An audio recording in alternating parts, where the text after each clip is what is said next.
जय जय श्रीराम। बोला पुंडलिक वरदे हरी विठ्ठल श्री ज्ञानदेव तुकाराम पंढरीनाथ महाराज की। खरं म्हणजे आज मगाशी आपल्या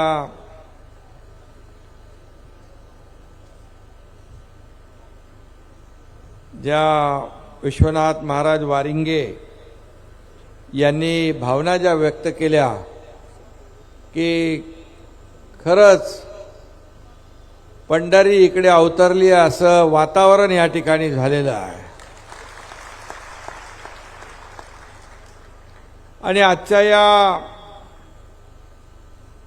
कार्यक्रमाला खरं म्हणजे या पुण्यभूमीत कोकणातील सर्वात मोठ्या राज्यस्तरीय अखंड हरिनाम सप्ताहाला उपस्थित राहताना आपल्या सगळ्यांना आनंद झालेला आहे। सगळ्यांचं मन भारावून गेलंय आणि या अशा अतिशय भव्य दिव्य अखंड हरिनाम सप्ताहाला उपस्थित अनेक साधू संत या ठिकाणी आलेले आहेत। त्यामध्ये आचार्य प्रल्हाद महाराज शास्त्री आहेत, विश्वनाथ महाराज वारिंगे तर आयोजक आहेत, चेतन महाराज म्हात्रे आहेत, दिगंबर शिवनारायणजी आहेत, विष्णुदादा मंगरुळकर आहेत, गणपत चांगो देशेकर आहेत, त्याचबरोबर गोपाल चेतनजी आहेत, शंकरजी गायकर आहेत, आपले मलंग गडचे आपले नेहमी मलंगडाच्या संदर्भात त्यांचा सातत्य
सर्व संघटना एकत्र आलेल्या आहेत, सर्व संघटना एकत्र आलेल्या आणि म्हणून मी आपल्या सगळ्यांचं या राज्याचा मुख्यमंत्री म्हणून स्वागत करतो, मनापासून आपल्या सगळ्यांना शुभेच्छा देतो।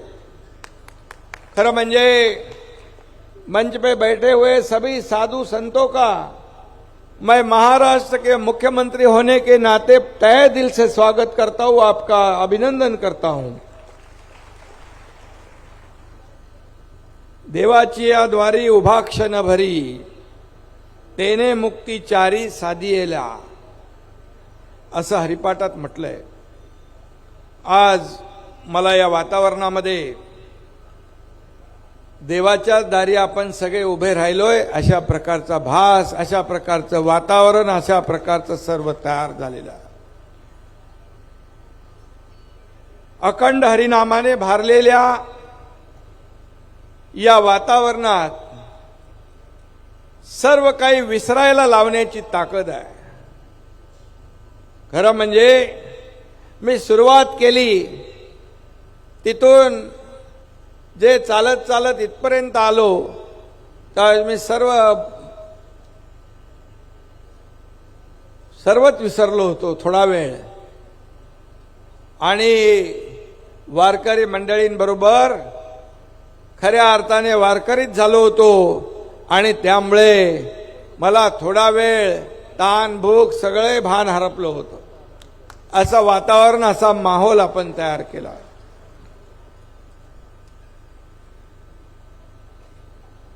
आपल्या महाराष्ट्राला संतांची थोर परंपरा लाभलेली आहे. या संत परंपरेच्या खरं म्हणजे मार्गदर्शनाचा आणि छत्रपती शिवाजी महाराजांच्या स्वराज्याचा वारसा आपल्याला लाभलेला आहे.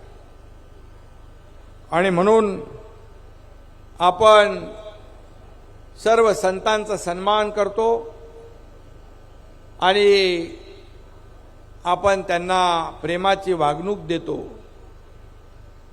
भाविकांचं श्रद्धास्थान असणारं हे श्री क्षेत्र मलंगड परिसर आहे, आणि मलंगड परिसर आणि अंबरनाथ इथलं पुरातन शिव मंदिर या पावनभूमीमध्ये आहे, आणि तिथं आपला हा अखंड हरिनाम सप्ताह होतोय. याला आगळं वेगळं महत्व आहे. आणि म्हणून हरिनामाचा पदस्पर्श लाभलेला हा परिसर त्या स्पर्शाने आज सुवर्णमय झालाय असं म्हटलं तर वावगं ठरणार नाही. अशा या पवित्र भूमीत आजपासून राज्यस्तरीय आपल्या या अखंड हरिनाम सप्ताहाचं आयोजन झालं. आज हरिभक्तीचा जागर 8 दिवस होणार आहे वारिंगे महाराज, आणि आपल्या जिल्ह्यातल्या भाविकांना संतांचा सहवास लाभणार आहे. आणि म्हणूनच खऱ्या अर्थाने अखंड हरिनाम सप्ताह महत्वाचा आहे. संत येती घरा तोची दिवाळी दसरा, अशी आपली सगळ्यांचीच मनस्थिती झालेली आहे. कारण संत इकडे आहेत, वारकरी समोर आहेत, सगळंच वातावरण अतिशय भावनामय मंगलमय झालेलं आहे. आणि आपल्या मराठी संस्कृतीचा वैभव असणारा हा वारकरी संप्रदाय हा जीवनातील सर्व जबाबदाऱ्या पार पाडून ईश्वर भक्ती शिकवतो, समाज प्रबोधन करतो. गावागावामध्ये कीर्तन प्रवचनाच्या माध्यमातून समाजाला वाईट चालीरीतीकडून सन्मार्गाकडे आणण्याचं काम करतो. त्याच्या जीवनामध्ये बदल घडवण्याचं काम करतो. त्याच्या आयुष्यामध्ये सुखाचे, समाधानाचे, आनंदाचे दिवस आणण्याचा प्रयत्न करतो. आणि म्हणून कीर्तनकाराचं फार मोठं महत्व आपल्या या महाराष्ट्रात आहे, आणि मुख्यमंत्री म्हणून माझ्या मनात देखील आहे.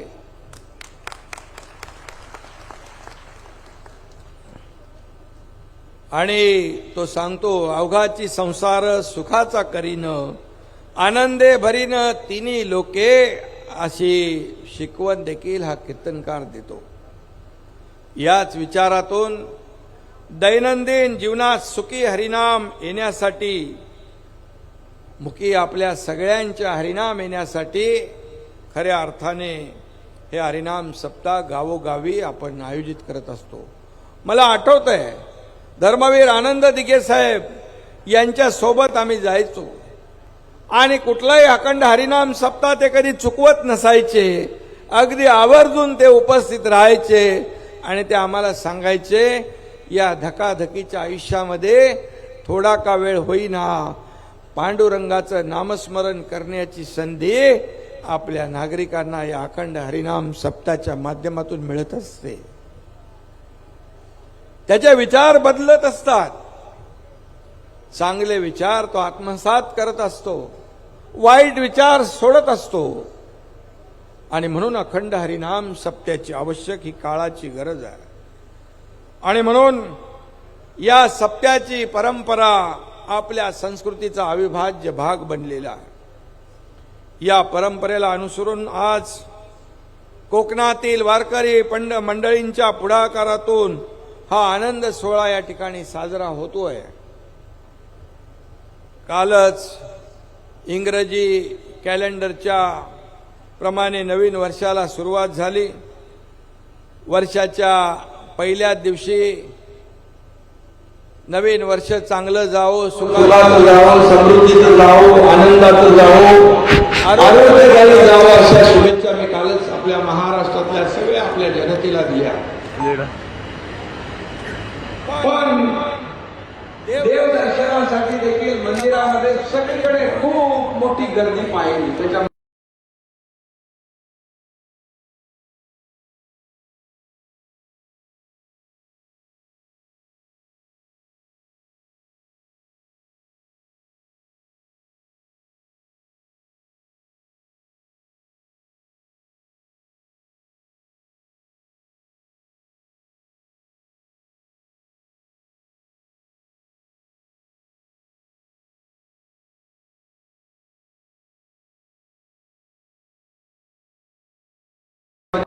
आणि म्हणून परंतु सगळं काही आपण मेहनत करावी लागेल, कष्ट घ्यावे लागतील. पण त्यामध्ये जगण्यास असतो, आवश्यक असतो, अशी संतांनी आपल्याला शिकवण दिलेली आहे. आणि म्हणून मी आपल्याला एवढंच सांगतो की आम्ही जरी समाजकारण राजकारण करत असलो, कोणी आमदार, कोणी खासदार, कोणी मंत्री, कोणी मुख्यमंत्री असला तरी सुद्धा राजकीय अधिष्ठानापेक्षा आध्यात्मिक अधिष्ठान जे आहे ते सर्वात वरती आहे. ही भावना आमच्या मनामध्ये आहे. कारण संत महात्म्यांच्या आशीर्वादाने, त्यांच्या प्रेरणेने आपल्यासारखे छोटे छोटे कार्यकर्ते देशासाठी, राज्यासाठी काही ना काही आपण देणं लागतो, या भावनेने आपण काम करत असतो. मी नेहमी सांगतो, मला काय मिळालं यापेक्षा मी समाजाला काय देणार आहे, मी माझ्या देशाला काय देणार आहे, हा विचार प्रत्येकाने मनामध्ये आपण ठेवला पाहिजे. आणि म्हणून आज संतांनी केलेल्या प्रबोधनामुळे श्रद्धा आणि अंधश्रद्धा यांचं तारतम्य महाराष्ट्र नेहमीच बाळगत आहे. आणि म्हणून आज आपण पाहतोय की आपल्या महाराष्ट्रामध्ये तरुण वर्गाचा डोळस सहभाग आशादायी वाटतो. नितीन कुठे आहे? ते छोटे कागद होते नितीन राठोडकडे. देव, देश आणि धर्म जपणारी पिढी आपण तयार करत आहोत, याची खात्री या प्रतिसादातून मिळते आहे. नवीन वर्षाच्या पहिल्याच महिन्यात म्हणजे 22 जानेवारीला इतिहासात सुवर्ण अक्षराने नोंद व्हावी अशी घटना घडती आहे. अयोध्येत प्रभू श्रीरामाचं मंदिर होतंय. जय श्रीराम, जय जय श्रीराम. प्रभु रामचंद्र की, पवन सुत हनुमान की. आणि म्हणून आज आपल्याला एवढंच सांगतो, देशाचे लोकप्रिय प्रधानमंत्री नरेंद्र मोदीजी या लाखो करोडो राम भक्तांच्या मनातल्या इच्छा आकांक्षा आणि त्याचबरोबर आपल्या हिंदू हृदय सम्राट बाळासाहेबांचं आणि आपल्या तमाम सगळ्यांचं स्वप्न 22 जानेवारीला पूर्ण करताय। त्याबद्दल मी आदरणीय देशाचे प्रधानमंत्री नरेंद्र मोदी साहेबांचं आपल्या सगळ्यांच्या वतीने या महाराष्ट्रातल्या 12.5 कोटी जनतेच्या वतीने अभिनंदन करतो, त्यांना धन्यवाद देतो। आणि म्हणून बाकी है हो जाएगा रुको। आणि म्हणून या ऐतिहासिक महापर्वाचे आपण सगळे साक्षीदार असणार आहोत। या सोहळ्यानिमित्त राज्यभरामध्ये देखील जणू रामनामाची दिवाळी साजरी होते आणि सगळीकडे दिवाळी साजरी देशभरात होणार आहे। अतिशय मोठा भव्य दिव्य सोहळा अयोध्येत होतोय आणि म्हणून प्रत्येक भारतीयाच्या मनात विराजमान असणारे भगवान श्रीराम हक्काच्या मंदिरात विराजमान होणार आहेत। या घटनेचं स्वागत आपण सर्वांनी उत्स्फूर्त केलेलं आहे आणि म्हणून ज्या प्रकारे माननीय प्रधानमंत्री मोदीजी प्रत्येक हिंदूच्या हृदयातील इच्छा पूर्ण करत आहेत, त्याचप्रमाणे आपल्याला मी सांगतो, तुमच्या मनातलं सरकार 1.5 वर्षापूर्वी स्थापन झालं। सर्वसामान्यांच्या मनातलं सरकार स्थापन झाल्यानंतर आपण सगळ्या सणांवरच्या बंद्या दूर केल्या, सगळे बंदी हटवली, निर्बंध मुक्त वातावरणात आपले सण साजरे होऊ लागले। त्याचे आपण सगळे साक्षीदार आहात आणि म्हणून आपल्याला मी एवढंच सांगतो, राज्यातल्या पुरातन मंदिरांचं देखील आपण वारिंगे महाराज त्याचं आपण संवर्धन करतोय, तीर्थक्षेत्रांचा विकास करतोय। जे जे काही आपल्याला करता येईल ते आपण करण्याचा प्रयत्न आपलं सरकार करतंय आणि म्हणूनच अंबरनाथ इथलं प्राचीन मंदिर शिव मंदिर आहे। खासदार त्याचा पाठपुरावा करत असतात। 138 कोटी रुपये आपण त्यासाठी दिलेले आहेत। पंढरपूरचा देखील लाखो वारकरी तिकडे जातात, पंढरपूरचा देखील विकास झाला पाहिजे यासाठी सरकारकडून कुठेही पैसे कमी पडणार नाहीत, ही ग्वाही देखील या ठिकाणी देतो। आपल्या मनातलं पंढरपूर या ठिकाणी निर्माण करण्याचं काम आपण करू आणि म्हणून वारकरी संप्रदाय आपली जी काय भक्ती आपण आषाढी आणि कार्तिकीला लाखोंच्या संख्येने आपण जाता, त्याची जाणीव सरकारला आहे आणि म्हणून राज्यातली जी जी काही ठिकाणं आहेत ती आपण सगळी करूया। त्यांना आपल्याला जेवढं काही निधी देता येईल तेवढं देऊ। मगाशी आपले आचार्य शास्त्री महाराज यांनी काही सांगितलं, वारिंगे महाराजांनी देखील काही गोष्टी सांगितलेल्या आहेत। आपल्या कथोरेजींनी पण संगम तीर्थक्षेत्र विकासासाठी देखील विनंती केली आहे। मी आपल्याला एवढंच सांगतो, कुठेही काही कमी पडणार नाही। सरकार आपलं आहे, सर्वसामान्यांचं आहे आणि जी भूमिका आपण घेतली आहे ती जाहीर भूमिका आपण घेतलेली आहे, त्यामुळे त्याच्यात कुठली तडजोड नाही। मलंगडाच्या बाबतीत देखील भावना आपल्या सगळ्यांच्या मला माहित आहे। या मलंगडामध्ये धर्मवीर आनंद दिघे साहेबांनी मलंगड मुक्तीचं आंदोलन सुरू केलं आणि आता जय मलंग श्री मलंग आपण म्हणू लागलो। हा त्याचाही आनंद आपल्याला आहे आणि म्हणून मी आपल्याला एवढंच सांगतो, काही गोष्टी आपण जाहीरपणे बोलू शकत नाही, पण आपल्या मनातल्या भावना मलंगड मुक्तीच्या बद्दल आहेत, त्या पूर्ण केल्याशिवाय हा एकनाथ शिंदे स्वस्थ बसणार नाही।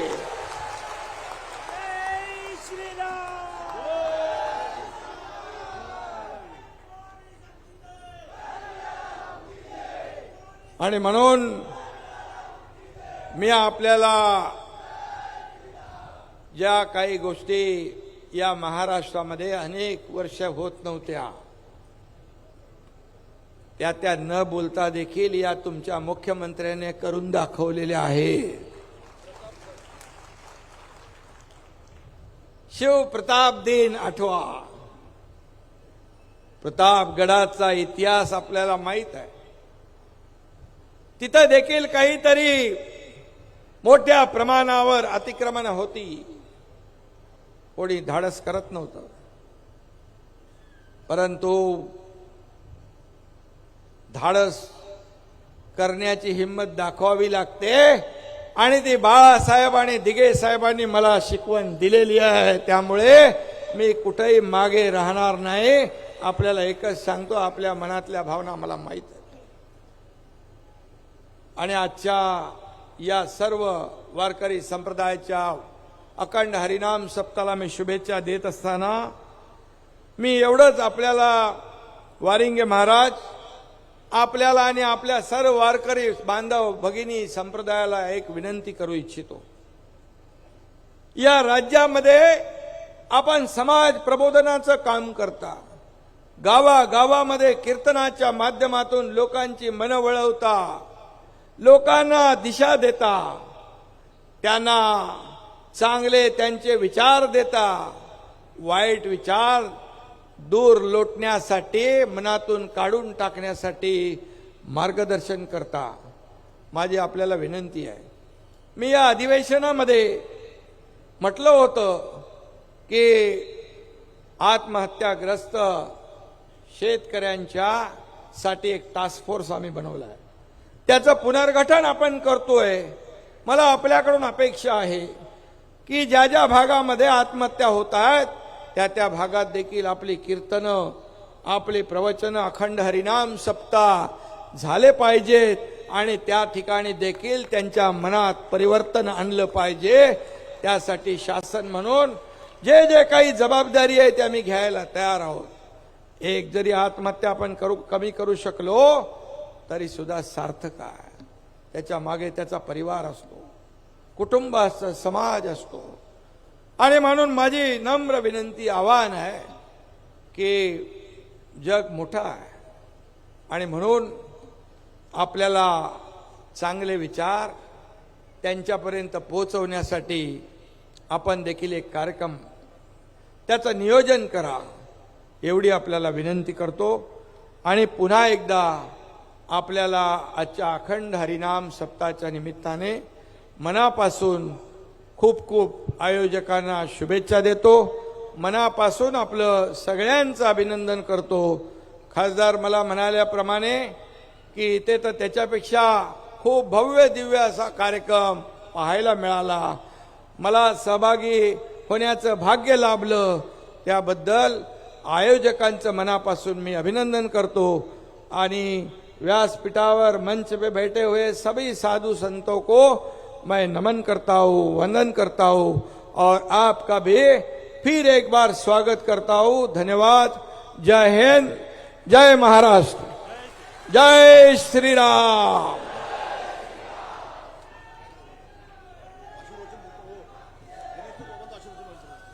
धन्यवाद साहेब। ज्वलंत हिंदुत्वाचे पुरस्कर्ते महाराष्ट्र राज्याचे मुख्यमंत्री नामदार एकनाथजी शिंदे साहेब। खरं तर फडकू दे हिंदुत्वाचा भगवा, शेतकऱ्यांचा, वारकऱ्यांचा, कष्टकऱ्यांचा भगवा, फडकू दे हिंदुत्वाचा भगवा, प्रभू रामाचा, श्री कृष्णाचा, छत्रपती शिवरायांचा, श्री मलंगनाथाचा भगवा, फडकू दे हिंदुत्वाचा भगवा। धन्यवाद साहेब। आपण या ठिकाणी उल्लेख